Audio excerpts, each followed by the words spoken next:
think you know me? You never did. I love that song. If you guys have not done so yet, definitely download The Other Side, Alter Bridge, Edge's brand new theme song in WWE. Edge with a brand new theme song. That is crazy. We'll talk about him in a little bit. But what is going on, guys? How y'all doing on this Wednesday evening? I know it's about 25 minutes before Dynamite. I will be watching Survivor first, and then I'll watch Dynamite tonight and catch up what I missed tomorrow. But I will try to review that tomorrow and I just stay on track. But I'm doing something for the first time that I have not done since last summer, SummerSlam, and that is doing live preview and predictions for a WWE pay-per-view. Now, I've still, even though I cut back on my content for wrestling back in August, I still, to the best of my abilities, kept up with the other pay-per-views. I'm pretty sure I did. But, of course, let me double check that. I think I reviewed all the pay-per-views except for Crown Jewel, I think. Let me just double check that just to be safe. Pay-per-view reviews.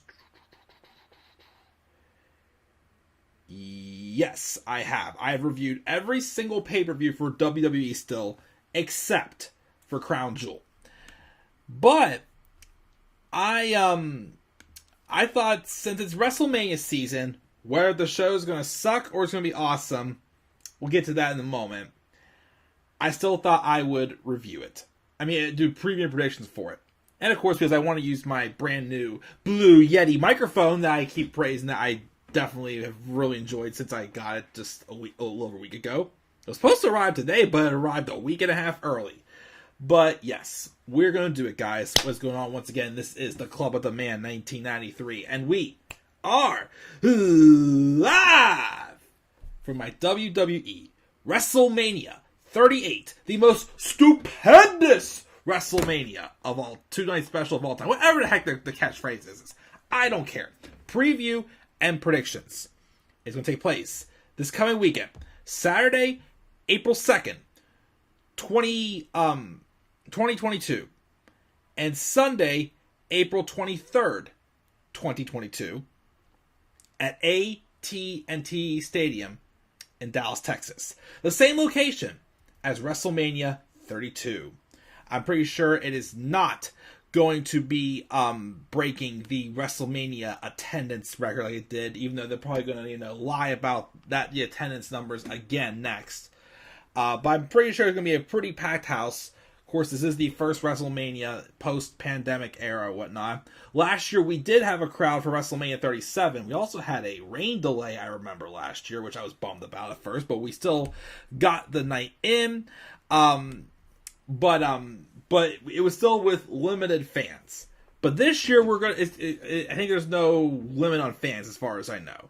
So, it'll be nice to at least see, the atmosphere again, the crowd. As long as, of course, the show happens. If it was anything like Monday Night Raw was this past Monday, which I would know because I was there live in attendance. Thank goodness I had a cheap ticket because that show was not worth it. Oh, I was so mad that I didn't get Edge live in person. I wanted Edge live in person. Instead, I got a recording interview. But yeah, that Raw this past Monday was bad. And I'm sorry, guys, but I am nowhere close to wanting to review Raw and SmackDown live like it was again. And I still have zero interest in NXT. I'm not going to watch NXT Stand Deliver. I know my one friend wants to watch it, which, cool, but I got no interest in watching that show either. I don't. But WrestleMania 38. This card looks sad. I mean, trust me, there are some matches I think that can be good on this card. I'm not going to completely knock the entire card. I don't think this is going to be the worst WrestleMania of all time. I hope not. But I definitely don't see it being one of the best WrestleManias either. And the simple fact of what's happened the past year, the 80 to 100 some releases we've gotten, there's just nobody there. There's nothing there for the WWE to do that's fresh, that is different. So what are we relying on? We are relying on, listen to the names that are on this card. Listen to the names that are on this card. A surprise. We'll get into that. Logan Paul. Ronda Rousey. Which, okay, we'll get into Ronda. Stone Cold Steve Austin. Johnny Knoxville. We've got, well, Edge doesn't count because Edge is still a little more than just a part-timer. Appears like 2 times a year. He's done more than that. I won't count Edge. Pat McAfee and Brock Lesnar. What new stars are going to be built from this WrestleMania? We are relying on nostalgia. We are relying on celebrities from other avenues to draw a crowd in. This is like WrestleMania 9 or 11. Which one was in 1995? 11. I think, no, 11. WrestleMania 11 back in 1995. This is like that. The roster used to be so stacked. We could have had like Keith Lee main eventing this WrestleMania and dethroning Bobby Lashley. Or we could have had Bobby Lashley and Brock Lesnar and Keith Lee going against Roman Reigns. You could have had Big E and Roman Reigns if they didn't screw that up from this past summer. We could have had Becky Lynch and Ronda Rousey. We could have had, I don't know, like somebody else maybe. Some different people. But we're relying again on the past and these non-wrestlers to draw an audience, for draw attention for this show. Which is sad. Like, what new stars are going to be built from here? Let's see, let me just go through this again. No. Well, Bianca getting in the WrestleMania moment to get her momentum back, that's fine. No. Not really. No. Not really either. Well, yeah, but we'll get to that one. That obviously knock that. Kinda. And there's nobody that's gonna benefit from this WrestleMania. Like, there isn't. Like the card is weak. Like a lot of these matches didn't even need to happen. Like night 1 does not look promising at all. Well, some matches it could. Night 2 looks a little more exciting because we got the main event title for title.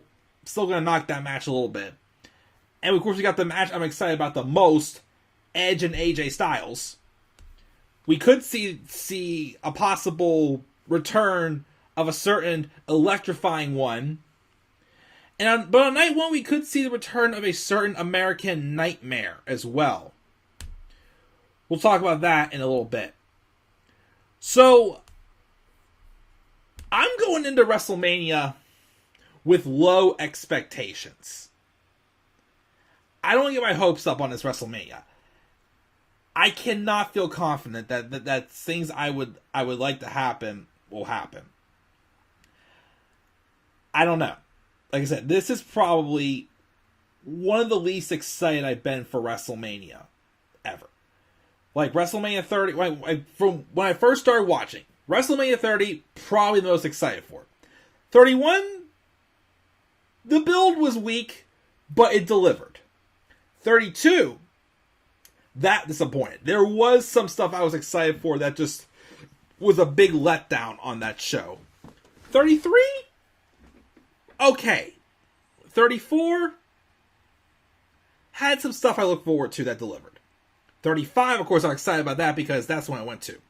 WrestleMania 36, I thought was excellent for a build until Goldberg dethroned The Fiend and then the pandemic came in. 37's, I remember there wasn't too many matches I was really super duper hyped for, but it ended up being a good show. I enjoyed WrestleMania 37.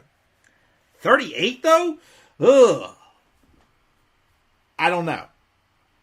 Again, like I said, with how many names from the past and celebrities we're relying on for this WrestleMania, and some of the stuff we've seen already, there's not too much that's going like, oh my gosh, I gotta see this. Besides Edge and AJ Styles. That's really the only thing that I want to be more confident on. And by the way, we will be doing live reactions. I'll be watching both nights. Night 1 with Daniel Gaiza and Joe Miller over at Dan's. Night 2 will be here at my place. We'll do 2 live reactions each night. Night 1, we're going to do live reactions for, by Joe's request, Ronda and Charlotte, and Stone Cold Steve Austin and Kevin Owens.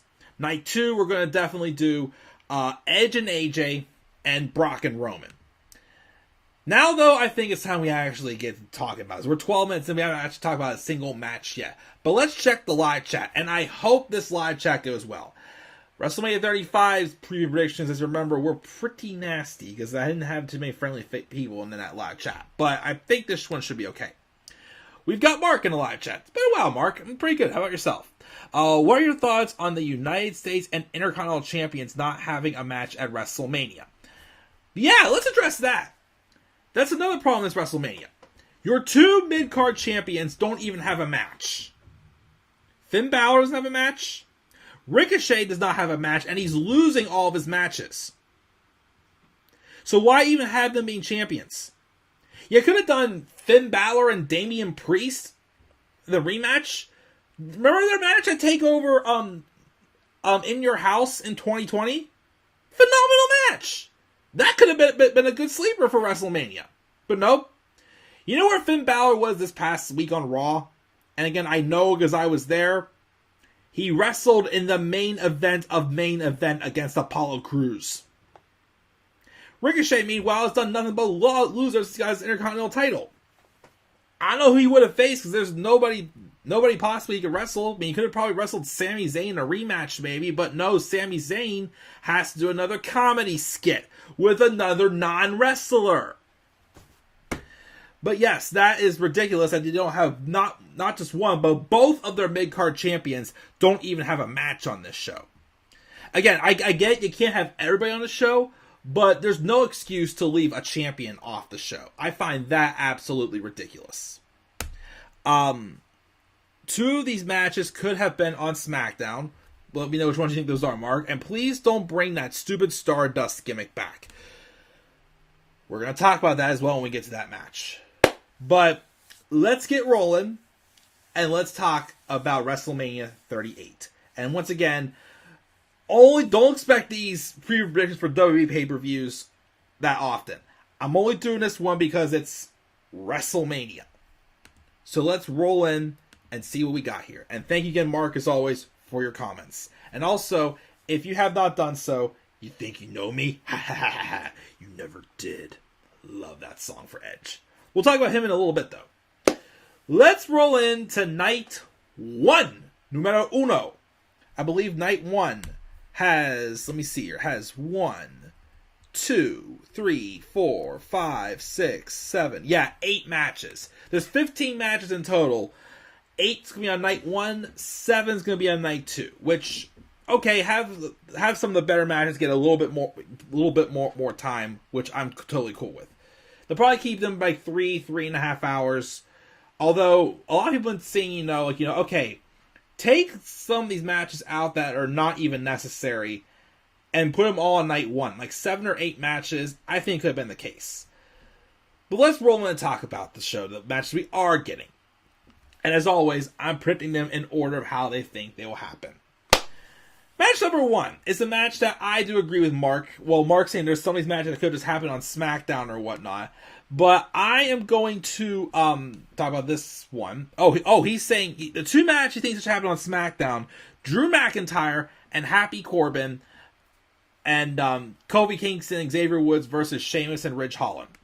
I can agree. Those should be just all SmackDown matches. This one kind of too. Now, I know I just said you can't have everyone on the card, and I'm not too pleased the fact that they're leaving the mid-card champions off the card.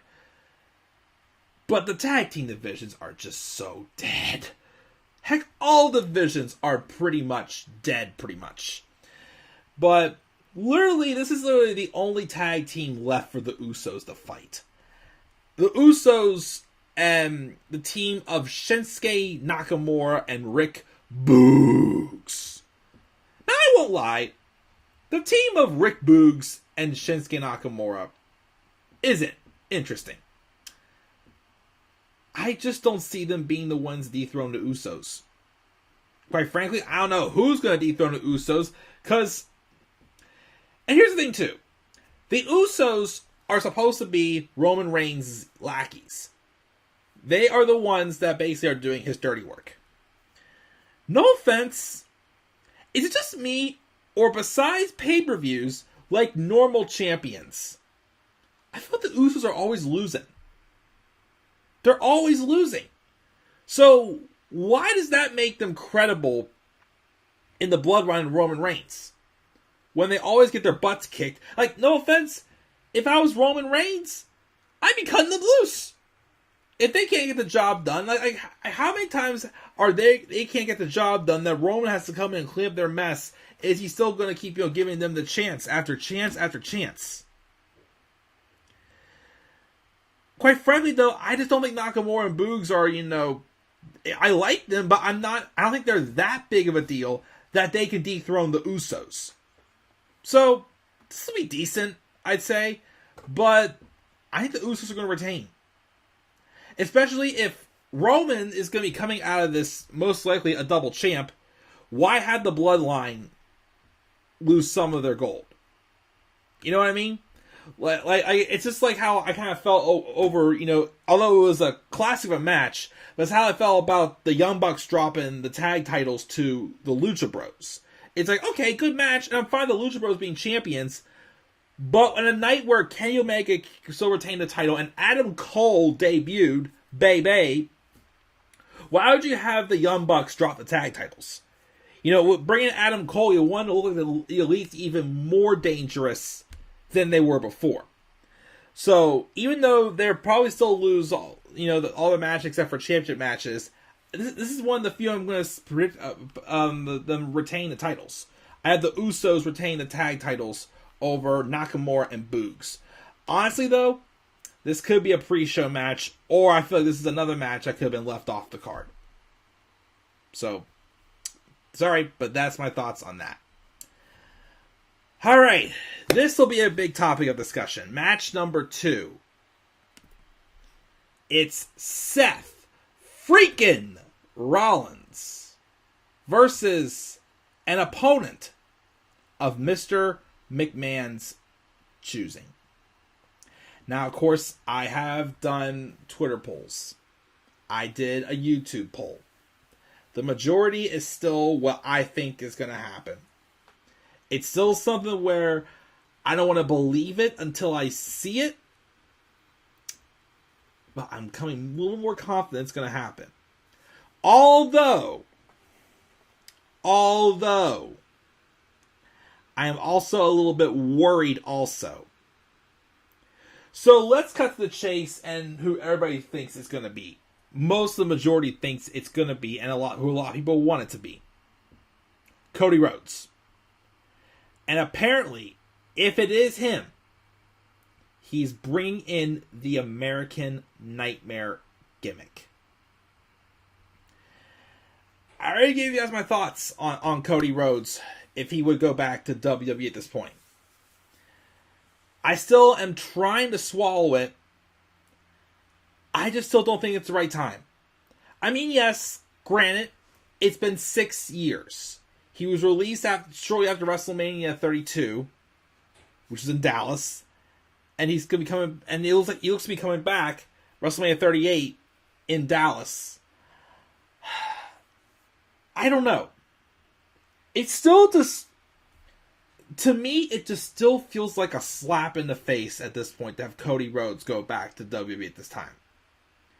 Because he still had so much more to offer in AEW. He didn't roll with the heel turn that should have happened in AEW. That they were setting up perfectly with him trolling the audience, being him, thinking he's a hero, but the audience was not thinking he was a hero because they wanted to see him go heel. And now it looks like that people think that he just left because of ego, or also because this whole time it was just for him to have WWE see him as the star he is. Even though the fact that they may bring him back with the American Nightmare gimmick worries me too. Because if they ruin him with the American Nightmare gimmick, then how on earth is he supposed to go back to AEW and regain his momentum again? Like, that worries me. I also don't want to see them bring back the Stardust gimmick, which would be even more stupid. I don't know, like I said, with how he was, the shots he fired at WWE, just like 3 weeks before he left AEW, he made some comment that was obviously a reference to the WWE changing Walter's name to Gunther. To me, it just does not make sense, and it just does not feel like it's the right time for Cody Rhodes to be coming back to WWE. With that being said, though, I still think it's going to be Cody. But I am also hearing reports that Shane McMahon may be at WrestleMania also. And I know originally, before he was quietly let go after the Royal Rumble, from what I've heard, and the heat and the backlash he got for him being the one to produce the Royal Rumble, and for him to be the one who seemed to kind of like try to make himself look like the best in that Rumble match or whatnot. Originally, it sounded like the plan was to do Seth Rollins and Shane McMahon. I feel like that would get a lot of backlash. And the thing, too, is, again, Seth is still supposed to be the heel. So you would want to see Cody Rhodes be the one to come out. But Shane McMahon coming out would just give a lot of backlash. Like, and here's the thing. I'm thinking for the fans here. Again, I'm not the biggest fan of Cody Rhodes going back to WWE if it's the case. But if it happens, whatever. But I personally think the fans would give a lot of backlash. Like, Shane McMahon coming out instead of Cody Rhodes would be just like CM Punk not showing up at Rampage in Chicago back in August. So, if Cody Rhodes does not show up, I will agree that the idea of them doing this surprise opponent for Seth Rollins was not worth it. Unless it's that Gabe Steveson, or whatever his name is. That Olympian that they drafted. I know some people are saying he's not ready, but that's the only person I feel like, that they wouldn't backlash about this. Because, like, Shane McMahon would get backlash. Someone mentioned John Cena. Which, okay, Seth Rollins and John Cena have had good matches. I don't know how people would fare about that one also. Or, I even thought about this. I would hate to see this, though, because especially after watching the series, what if The Undertaker came out and squashed Seth Rollins? I don't know about people would think about squash, but the reason why I say squash is because I wouldn't want to see him have a full match. But if he's being inducted, he's from Texas personally. What if the opponent's The Undertaker? I don't know. I still think it's going to be Cody, though. But those are some possibilities I think it could be. Like Gabe Steveson, maybe Cena. Shane McMahon's probably the second most likely, but I still think it's going to be Cody Rhodes. Even though I still don't think he should be going back to WWE right now. But of course, whoever it is, they're going to win. Seth freaking Rollins is not coming out of WrestleMania a winner, unfortunately. I mean, yeah, he may go back and, console with Becky Lynch, who I don't see that ending well for her either. But Seth ain't coming out a victor either way. So, That's that match. Next match. Oh, another match could have been left off the card that I don't care about. Rey Mysterio and Dominic Mysterio, father and son, teaming up against The Miz and Logan Paul. First off, I know I'm very slow. I'm a late bloomer. I'm not, I'm the most absent-minded from a lot of things in the world. But besides that, he's like a YouTuber or whatnot, and he takes photos of him with dead animals. What is so good about Logan Paul that's going to drive in an audience? Like, he was at WrestleMania last year just to watch Sami Zayn and Kevin Owens match or whatnot. What's the big deal about Logan Paul? We already have him. We have Johnny Knoxville. We got Pat McAfee. We got Stone Cold. Why do you need to bring in Logan Paul to draw an audience? What is that special about him? Nothing. Absolutely nothing. Like, this should have been Rey and Dominic going one-on-one. I've heard some rumors that apparently Dominic doesn't think it's right for him to turn on his father. I think I heard him say. I disagree with that. Like, I like Dominic, but I'm going to be honest, he needs that heel turn. He really, really needs that heel turn.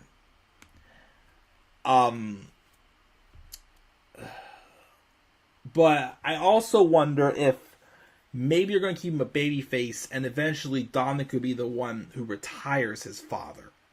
Kind of like a Ric Flair, Shawn Michaels storyline or whatnot. That leads to Rey's retirement, maybe. I don't know. Either way, the Mysterios win. There's no point in Miz and Paul winning this match. It's stupid. I don't care. I do not care about this match whatsoever. Another match that could have been left off the card. 2 of the 3 first matches should be left off the card. That's sad. That's match number 3. Match number 4. We've got Becky Lynch, Big Time Bex, versus Bianca Belair for the Raw Women's Championship. Bianca, of course, got this opportunity by winning the Women's Elimination Chamber back in the Elimination Chamber in Saudi Arabia, back on February 19th. This is a match I actually am looking forward to. First off, there's just no secret. Becky Lynch's heel turn, this run has not been that great. Like, who has really benefited from this heel turn? The only person that has a story involved is Bianca Belair because of what happened, how we got here. This didn't really do much for Liv Morgan. I mean, she had 2 solid to decent matches, but she's just literally been losing unless she's in the title picture. And then Doudrop, who I like Doudrop, but this heel role to me is just not clicking. Because the whole point of Doudrop being a heel, she's supposed to basically be being filled in Nia Jax's shoes since they got rid of Nia Jax. And Piper Niven, because that's her real name, Piper Niven. She should not have taken the Doudrop name. Piper Niven, though, is just much better as a babyface. And she's also no Nia Jax either. But despite the fact that the heel run has not been that good for Becky, the story about how obviously, she thinks of Bianca as a thorn in her side because Bianca was the one who they claim got the fans to turn against Becky.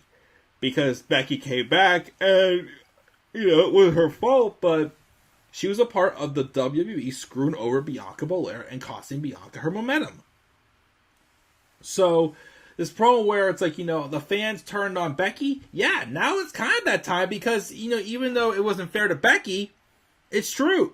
The fans did turn on Becky whenever she was brought back just to squash Bianca. So, obviously, even though, Becky's had to take the shortcuts to avoid Bianca, now she has nowhere to run. And she's got nowhere to hide. But personally, again, I think, it's one of those things where it's like, it's kind of like, with Bayley, at first, to get to, a moment like this, it's like, it's been dreadful. But when you cut a promo like Becky did recently on Raw, where she basically states, like why, she's so bitter and how she thinks the fans turned on her, it's like, well, you're kind of right. So even though the run's been trash, the promo kind of makes up for the whole point of this, which is true.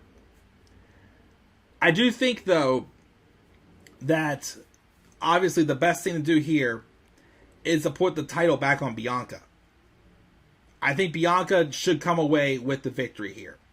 The thing, though, that I'm surprised, though, is how do we not do Rhea Ripley and Becky Lynch while Becky was champion? Like, we could have done... I mean, I would want to see Rhea win, though, that's the only thing. But we could have done that match at Rumble instead of her and Doudrop because again, Doudrop is a heel. So why are we having two heels face each other? But I think Bianca should win the belt here.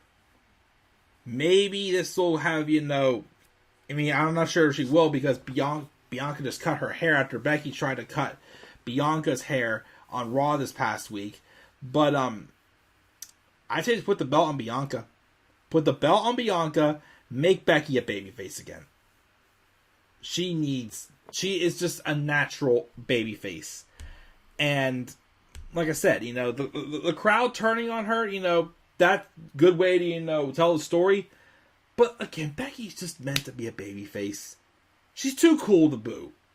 She's too cool to boo. You're not going to boo her because you hate her. You're going to boo her because you hate what the WWE has her staying for.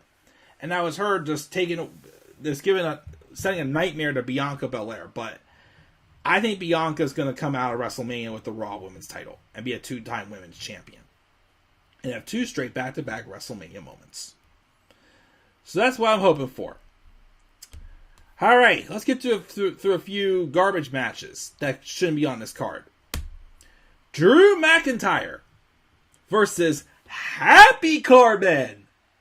All I'm going to say about this match is I hope to God Madcap Moss comes out with more than just his thin-looking suspenders.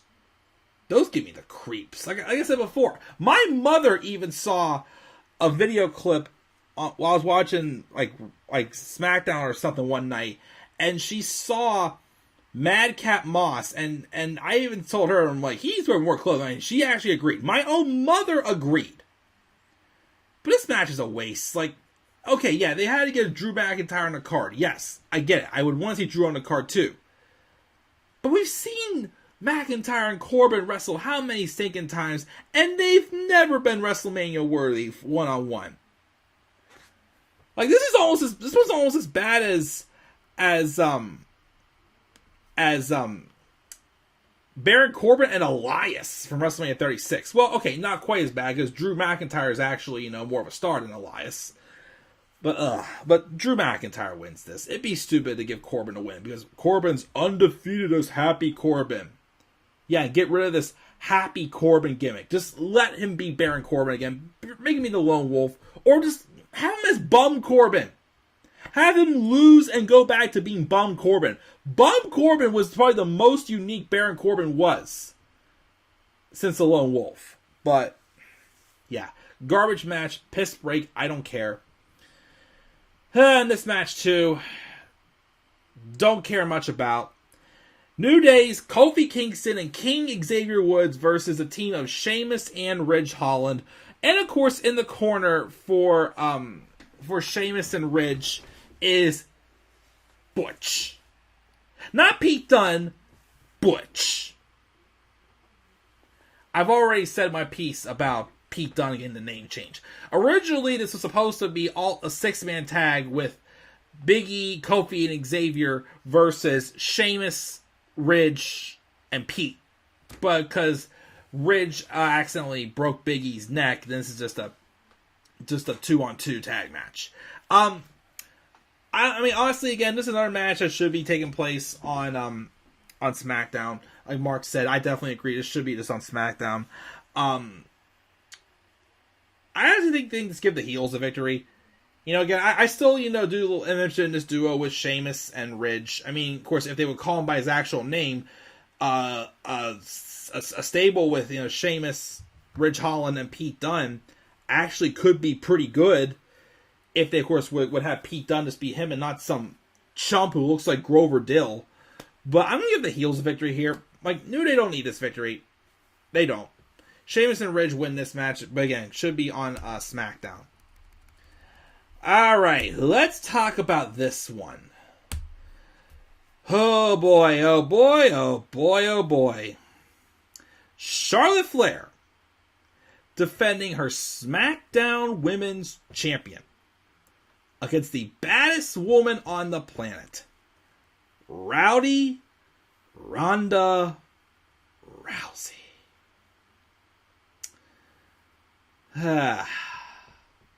Let's first off, though, by stating this. Who wanted this match?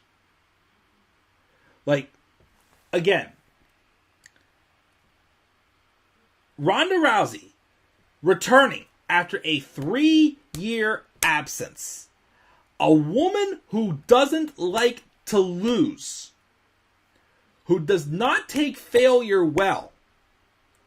Why on earth would she not go after the one that had a botched roll-up victory on her the last time she was in the ring at WrestleMania 35? I know Becky Lynch is a heel right now. I get it. Why, though, is this not Becky Lynch and Ronda Rousey? That's the one-on-one match people wanted to see.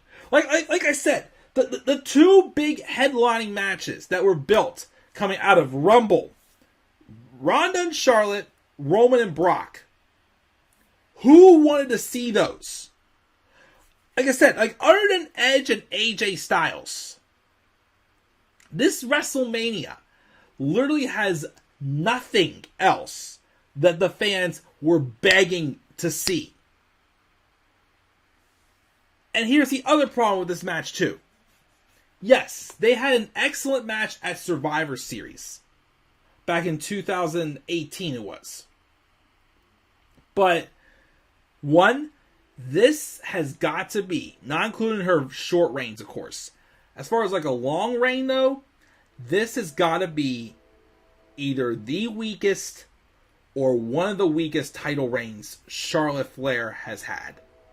She's been champion since SummerSlam, when she won the Raw Women's title in that triple threat match against Rhea Ripley and Nikki A.S.H. How many times, especially since moving to SmackDown, has she defended that belt? Did she even defend that belt at Extreme Rules? The pay-per-view before the draft? I don't think she has. Other than a handful of matches with Toni Storm over pies, and a handful of matches with Naomi, Charlotte really has not defended that belt at all this title reign. And a lot of people think that she really has not been respected, and I can agree, but Charlotte has not been the same since that title exchange segment with Becky Lynch. Like, she does not seem like she's, even though she's a heel and getting the heat, she's gotten pretty bland. And then there's Ronda. I'll be real, other than the fact that I thought it was cool she came out in a judo gi in Saudi Arabia, but most of her promos she cuts and the few matches she's had, I'm kind of wondering if she even wants to be here. Like, her work has not been the strongest since she's come back. Like, especially like when she, in a post-show like exclusive, she was interviewed and she basically was like, she's like, yeah, I'm here, blah blah blah. Now time to go see my daughter. Like, you know, as a mother, I respect the fact you put your children first. But if you're going to be performing on live TV and you are you're there for a reason, you kind of got to show a little more heart. And I'll be real, like, Ronda just does not seem to really be into it right now. She really doesn't. I mean, I like Ronda. I'm glad she came back. I mean, I definitely want to see more from her, but right now it's just like she doesn't like her heart's in. So because of that, I mean, this is one of the 2 matches from night 1 my friend wanted to do live reactions for that we're going to do. But I'm honestly, I mean, when this first match was first announced, yes, I was upset that I feel like this is the wrong match. I should have been doing Becky and Ronda. But I'm like, you know what? At least Ronda and Charlotte, I know, can put on a good match. After the build for this and how both these women just don't seem to really, like, have the heart for it right now, I'm worried that this may not be as good as it looks. With that being said, though, other than that, Ronda's got to win this. I mean, I don't think she's going to be completely full-time. I think she's going to be a little bit more dedicated to her daughter. But obviously, you know, since Ronda's left, SmackDown's on Fox now. We all know that they want the biggest names on Friday nights. I think Ronda's going to win this and become SmackDown Women's Champion. How long will she hold the belt? I don't know. Maybe till next WrestleMania. And this is where they have Becky versus Ronda. And this is where Becky gets the proper victory over Ronda, not with the botched finish. Although I still hear the rumors that apparently at WrestleMania 35, Becky was supposed to win by getting Charlotte to tap out. Which, okay, could have sealed the deal on their feud or whatnot. But I think Ronda's going to come away with this. Will the match be good? I pray it is. If the match is good, then I can forgive this build. But again, I just concerned. Like, even though the match at Chamber was with Ronda having one arm tied behind her back, she did not come across as intimidating. Like, she did not have a performance like she did when she had her debut match when she faced Stephanie and Triple H in a tag match with her and Kurt Angle teaming up against Stephanie and Triple H. Like, if she would have had, like, not on completely on that level, but somewhat on that level, then okay, I could have been a little more like, okay, Ronda's into this. I don't know though if Ronda's heart is into it though. So this is a match that I'm honestly the most worried about. Is it WrestleMania worthy? Oh yes, definitely. But I'm worried it's going to be a letdown. So we'll have to wait and see what happens on Saturday. And the main event of night 1 is supposed to be the Kevin Owens show with Stone Cold Steve Austin as a special guest. I've enjoyed the build for this somewhat. I mean, I really thought Kevin Owens coming out and mocking Stone Cold, being, you know, wearing, you know, like the bald cap on him and whatnot, and basically just impersonating Stone Cold. I thought it was hilarious. I just don't know, besides like a quick little, like, you know, street fight, you know, what all this could be. I mean, my friend wants to do a lot of reactions for this one as well. But I was hoping this is a little bit more than just Stone Cold comes in, you know, takes a drink with Owens and just hits one stunner and that's it. Kind of want to, like, something a little bit more out of this, just like, because if that's the case, then why are we even doing this segment? Like, why do this segment if it's going to feel like a segment that's on Raw? So I'm hoping something ends up being more. And also, if they do a match, don't make me be like Rock and Eric Rowan at WrestleMania 30. That's exactly what I'm also worried about. Like, at least give him like a 5-minute, like, you know, brawl or something like that, if that's the case. Either way, though, we're going to end the show with Stone Cold being on top of Kevin Owens. He's going to, you know, toast with a beer or whatnot. And that's how night 1 is going to end. Live chat. What we got here before we go to night 2? Mark is kind of worried about the Raw Women's title match because if you look strong in the go-home show, it usually means they're not winning at the event. That is true. I mean, Becky had the upper hand most of the time, but we'll see. But I hope that's not the case. He also thinks it's stupid that after Mania, we're going to have one world champion, but we're still going to have 2 tag champions and 2 women's champions. We'll address that in a second as well. Let's roll into night 2, though. Here's what I'm predicting the card for night 2's order to be. Starting off with this cluster crap of a mess. We have a fatal 4-way for the women's tag titles. The champs, Queen Zelina and Carmella, who will probably wear her ugly mask, versus the team of Naomi and Sasha Banks, versus the team of Rhea Ripley and Liv Morgan, and the team of Natalya and Shayna Baszler. This is literally... So, they're having the Andre the Giant Memorial Battle Royale on Friday. I don't think they're doing a women's WrestleMania Battle Royale. Other than Doudrop, Nikki Ash, Aaliyah, Bayley and Asuka are both out injured, but they both could be back after WrestleMania, maybe. I think Bayley is. Asuka, I don't even know what they're going to do with Asuka anymore. I feel like they could even release Asuka for all I know, because Asuka's been fine for a while, but apparently they just have no plans for her. That's why I haven't brought her back yet, but who knows? But basically, this is a match just to get most of the women who weren't in any matches on the card. Most. Not all. Most. Well, there's also Dana Brooke and Tamina, but I'm pretty sure they're gonna have some sort of like a dumb 24/7 segment with Reggie and Dana making out and Tamina and Tozawa making out, and it's so freaking dumb. But just get rid of these women's tag titles.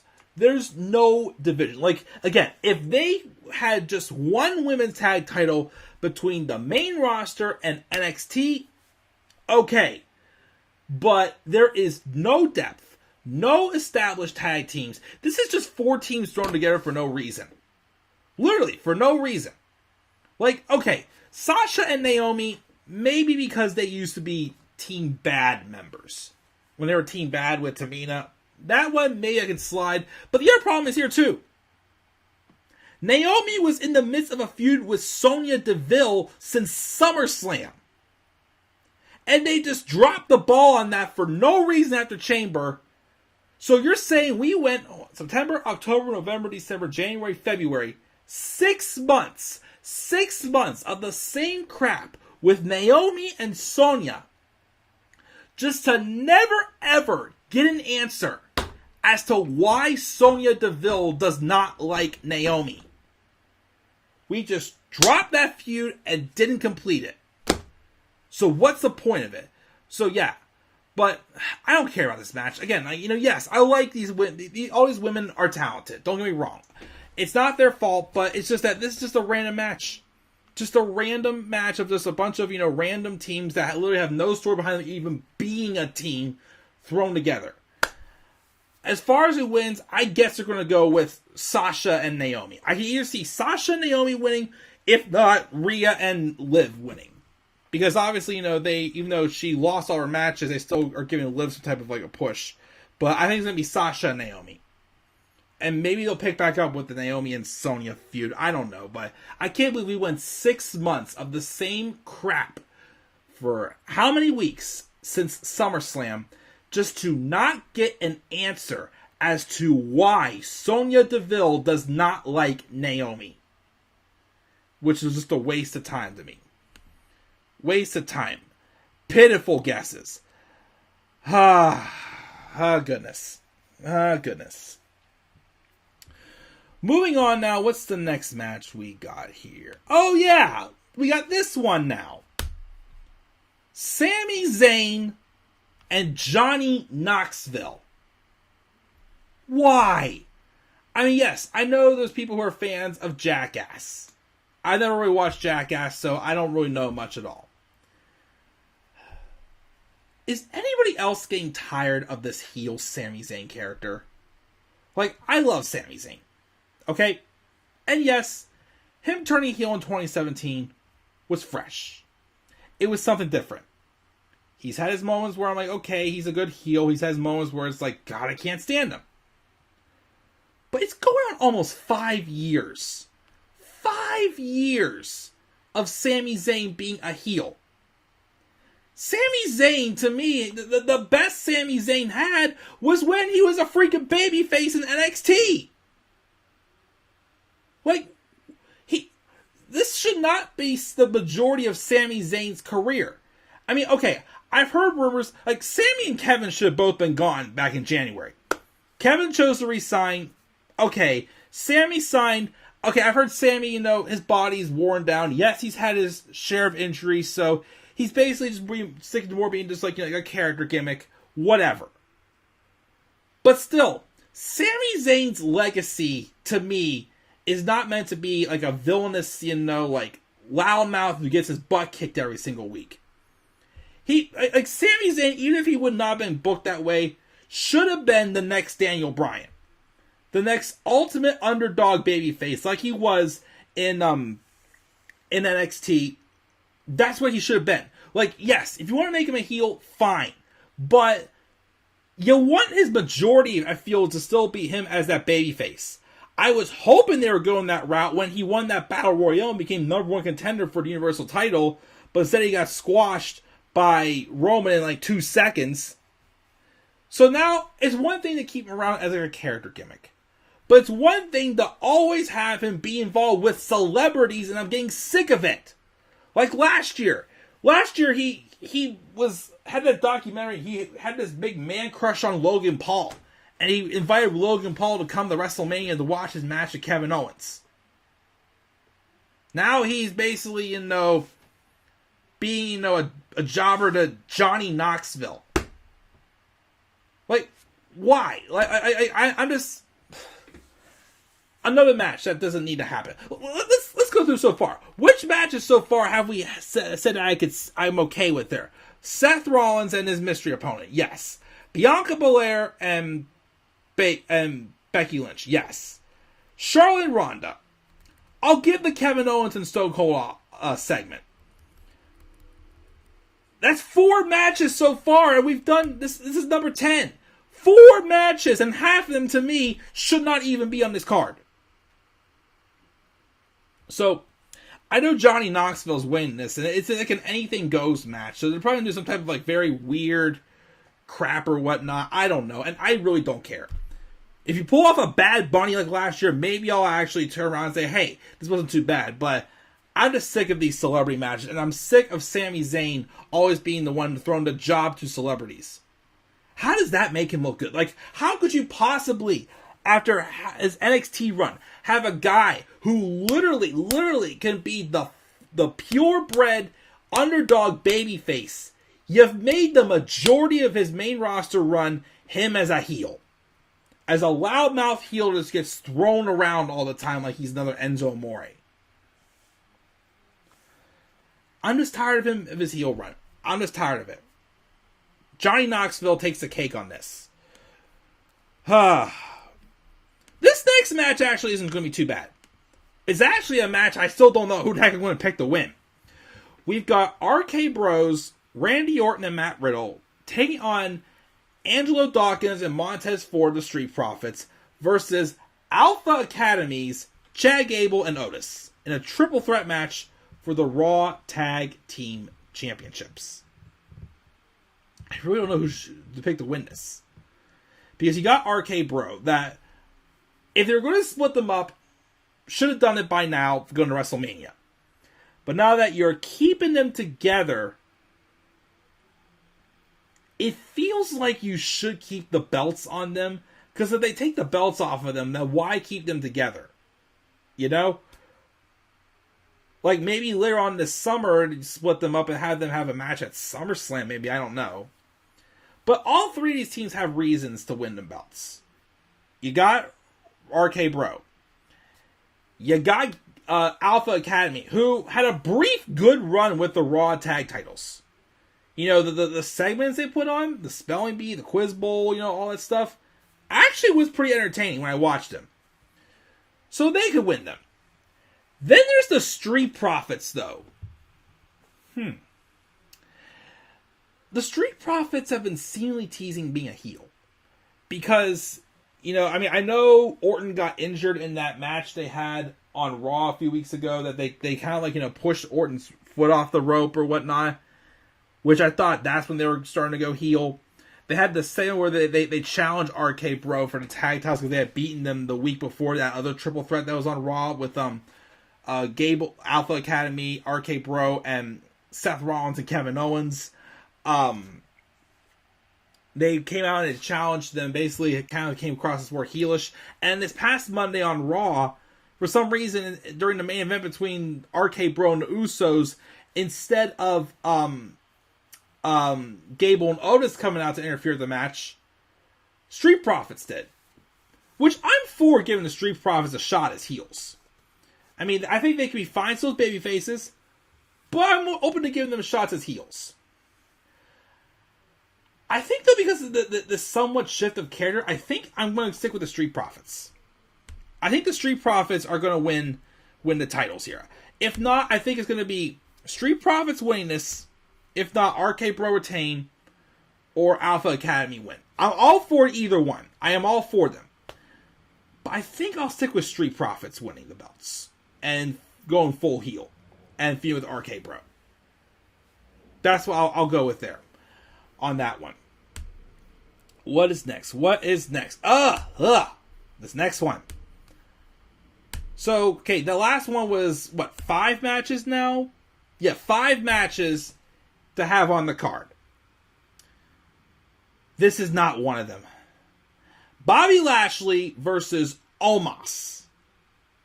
So, Bobby Lashley, you had him face Brock Lesnar in a dream match that WWE knows everybody wanted to see. Lashley even wanted to have that match. Solid match at Rumble, but what hurt it? They used it to elevate another match. They basically Miz and John Cena that match for like The Rock. Like Brock and Lashley were Cena and Miz, and then Roman Reigns was The Rock in that scenario. They put the title on Lashley just to take it right back off and put it on Lesnar. Lashley did get hurt apparently, yes, but I don't think the long-term plan was for Lashley to retain the title at the Chamber. So why did we even put the belt back on him in the first place? You know? They could have, because of course they had to do Roman and Brock again, but they could have done, Brock Lesnar and Bobby Lashley at WrestleMania and Lashley wins the title. But nope, we had to give Bobby Lashley Big Omos. And I'm sorry, the guy's just another great Khali. He's a tall man, yes, but he can't move. He can't talk. But Vince likes him because he's big. He's boring. He's bland. And the sad part is Bobby Lashley is maybe turning Lashley face, which I'm for giving Lashley another run as a babyface. He's definitely, improved drastically the past 2 years since he teamed up with MVP and did the Hurt Business. Well, it would have been even better if they didn't break up the Hurt Business for like 5 million times. But the fact that Bobby Lashley's done all that hard work, had a solid 6-month title reign last year, just to, 1, be a placeholder for Roman and Brock in that storyline, and 2, just so he can job to freaking Omos, because Omos is winning this. I'd love to see Lashley win, but it's going to be Omos. Omos is winning another match that I really shouldn't be on this card. That's not worthy of WrestleMania at all. So, we got Omos. Now here, though. Here. You want to talk about WrestleMania. This match is probably the match I'm most hyped about for WrestleMania 38. Edge, this new Dark Edge, taking on the phenomenal AJ Styles. First time ever. What I really like about this, and what's unique, is yes, we knew at some point when Edge came back, we would have to get a run with heel Edge again. I agree. I agree with that completely. And his heel turn was unexpected. But I like how it was like one of those, like, oh, that was awful. Why would you? It was more so like, oh my goodness, they turned Edge heel, but why? Like, why is Edge heel? Like, you were actually wondering what the story was. And he's not just being the rated R superstar. He kind of is a little bit like a different character. Completely different character. Completely new theme music. Like, I thought maybe they'd bring back, like, the Brood theme music for him as a heel, but no, completely different music. That's totally badass, by the way. So, a Hall of Famer who is literally just back to finish his career on his own terms, has nothing to prove, revamps his whole character, entrance, look, music, everything. I'm impressed, and I've liked the promos he's cut so far. But as far as who wins this is actually tough for me. Because I thought at first, okay, Edge is a new character, he probably should win this. But then I thought, okay, let's do the story here. Edge wanted the Bulldog. He wanted to bring out the best in AJ Styles. But the story is, from bringing out the best in AJ Styles, is bringing out a different side of Edge. So, I'm going to do something that I'm not really the biggest fan of. WrestleMania to me is like the big conclusion of like a big story. This is one feud, though, I think that this is going to be more like the beginning. I think this is going to kind of feel like a Johnny Gargano and Tommaso Ciampa take over New Orleans thing. This match is going to be phenomenal. No pun intended. It's going to be great.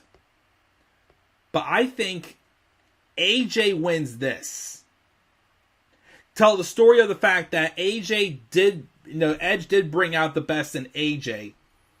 And the best in AJ is still bringing out more of a darker side to Edge. I don't think this is going to be their only match, because this feud, I think, is going to really develop Edge's new character. So I think AJ gets a victory here. And then again, Edge uses that storyline of like, okay, I brought out the Bulldog in you. I brought out the more dangerous side, but the more dangerous you get, the more dangerous I get.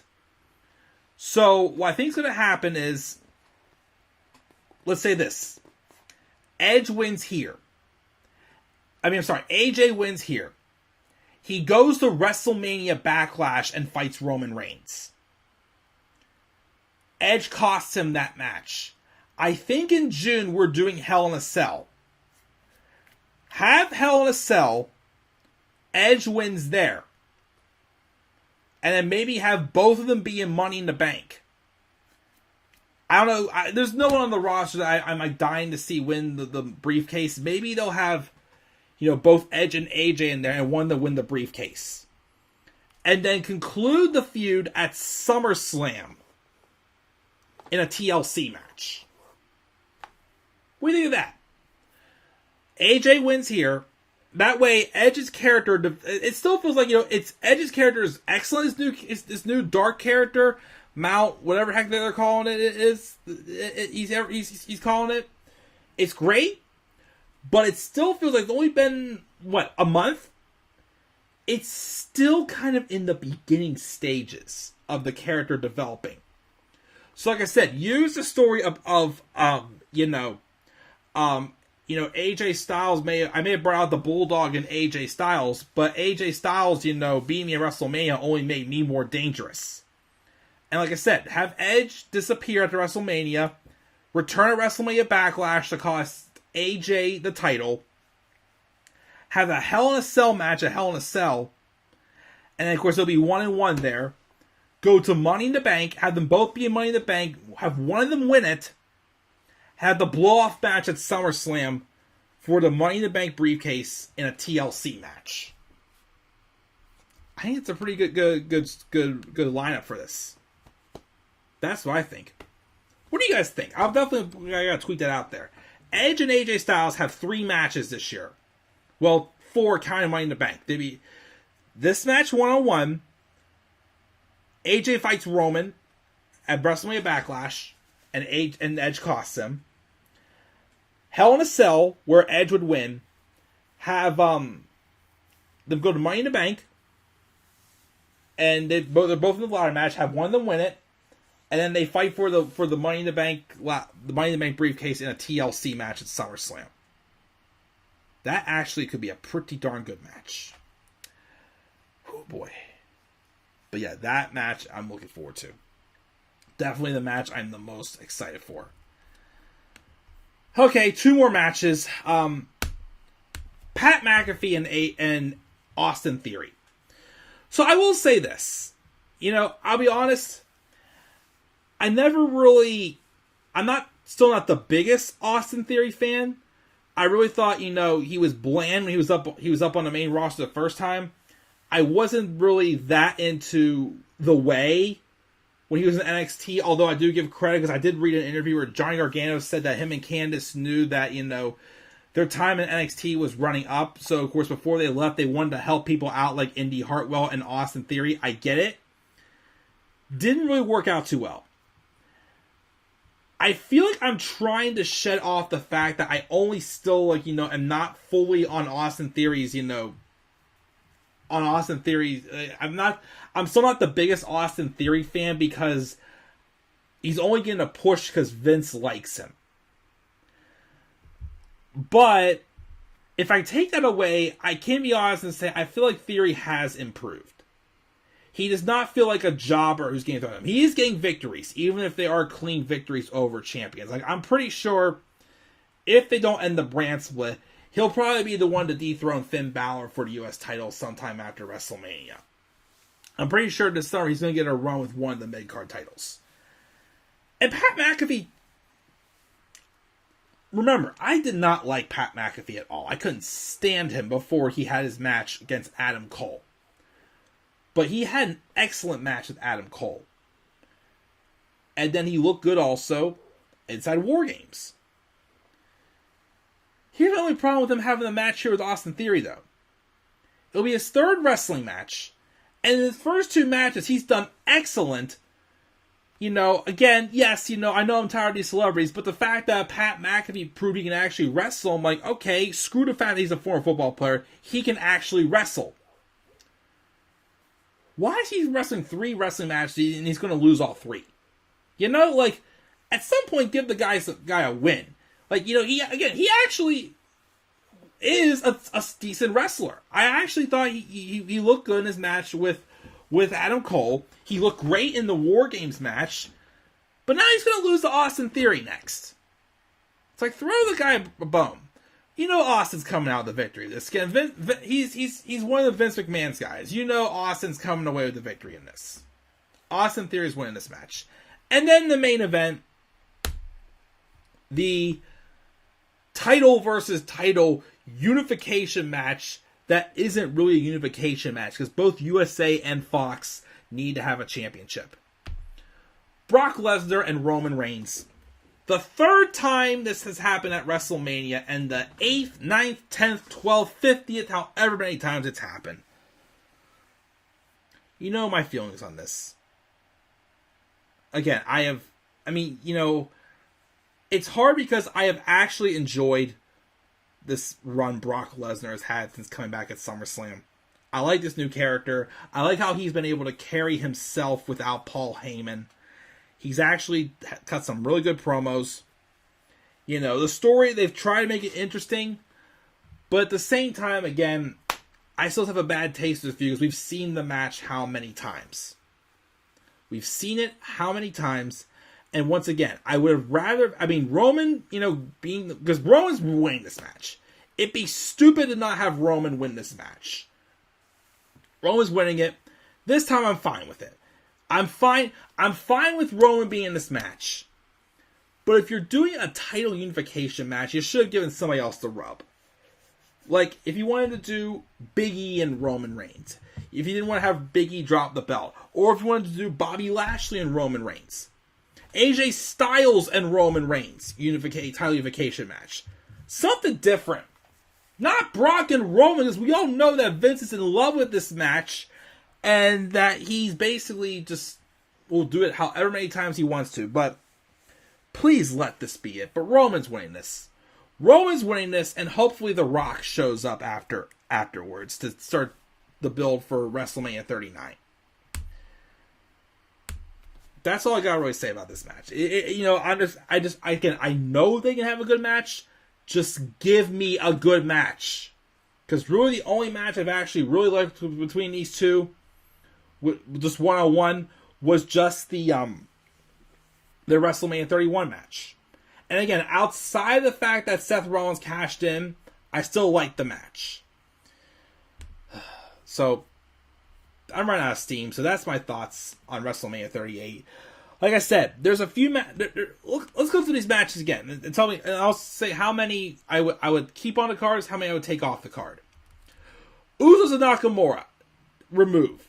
Seth Rollins versus mystery opponent, keep. Mysterios versus Miz and Logan Paul, remove. Becky and Bianca, keep. We're tied at 2. Drew and Corbin, remove. 3. New Day, Sheamus and Ridge, 4, remove. Charlotte and Ronda, keep.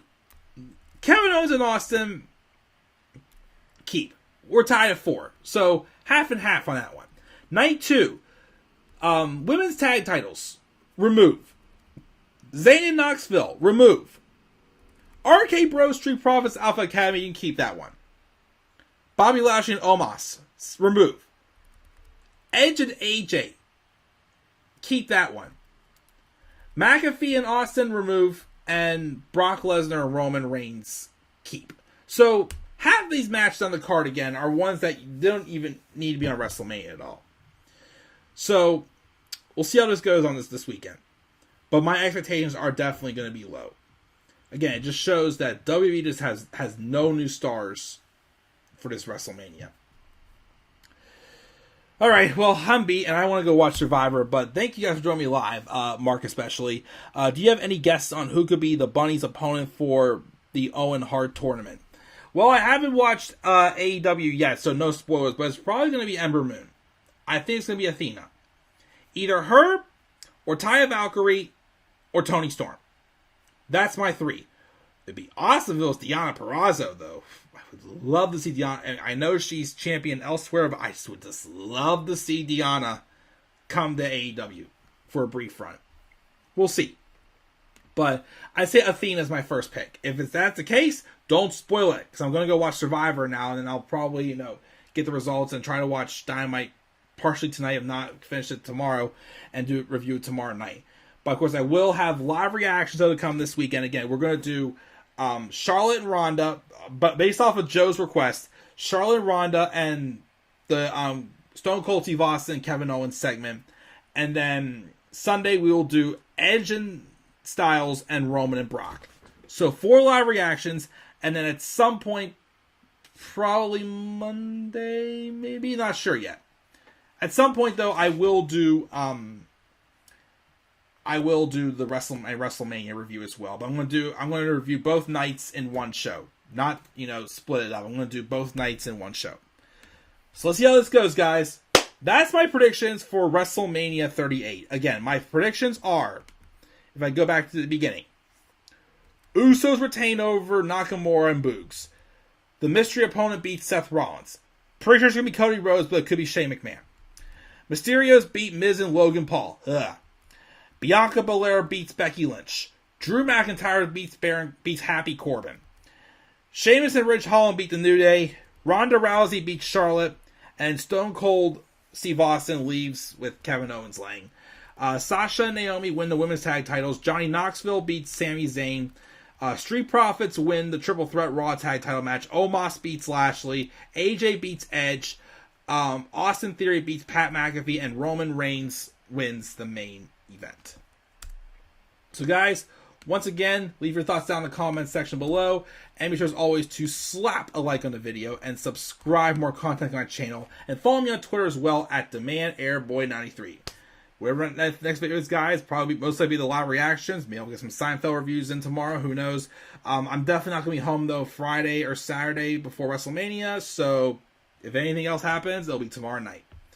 But until then, guys, I'm checking out. I'll catch you all later. Have a great rest of your night. Peace out, everybody. Yeah, no, I will surprise. There's no